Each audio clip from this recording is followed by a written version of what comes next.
Before the world called him Slowhand, Eric Clapton was just a quiet boy in a small English town.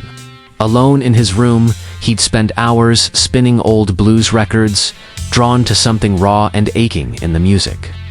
It wasn't about fumet, it was about feeling. Clapton didn't just hear the blues. He felt it.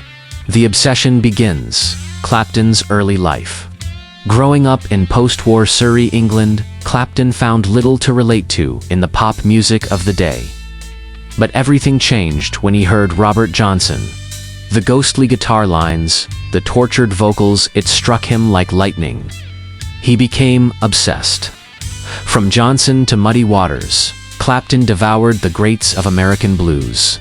They weren't just musicians. They were mentors, spiritual guides. A student of the masters, Clapton taught himself to play by ear, meticulously copying the vibrato of B.B. King, the aggression of Freddie King, the slick phrasing of Albert King. Each note wasn't just played, it was studied. He wasn't trying to imitate. He was trying to understand. B.B. King himself once praised Clapton's vibrato as one of the best he'd ever heard. That wasn't by chance. It was by obsession. The Bluesbreakers' baptism. In 1965, Clapton joined John Mayall's Bluesbreakers. This was the crucible. The place where Clapton, armed with a Les Paul and a Marshall amp, forged the now legendary Beano tone. It was thick. It was cutting. And it redefined British blues overnight. Mayall didn't just give Clapton a platform, he gave him depth, structure, soul. This was where Clapton moved from imitator to innovator.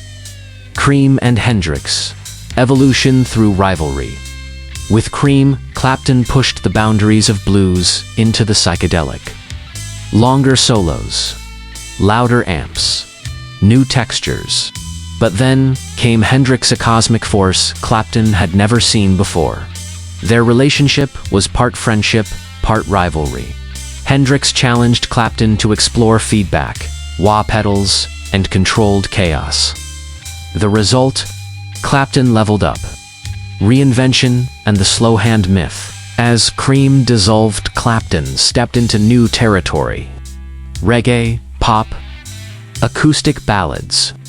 I Shot the Sheriff showed he could adapt. Wonderful Tonight proved he could still move people with restraint. And that nickname? It didn't come from his playing style. It came from slow clapping audiences would do while he fixed broken strings on stage.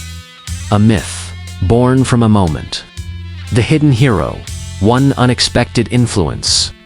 While most credit the blues greats, Clapton often pointed to Buddy Guy as a subtle but vital influence. Guy's wild stage presence, fluid runs, and emotional phrasing deeply inspired Clapton's live persona and melodic sense. It was Guy who showed him that the blues didn't have to be boxed in. It could be theatrical, emotional, explosive. Legacy of a reluctant legend. Today, Clapton stands as a bridge between generations, a student of the blues who became a teacher to countless guitarists. John Mayer, Gary Clark Jr., Derek Trucks. They all trace their lineage back to Clapton.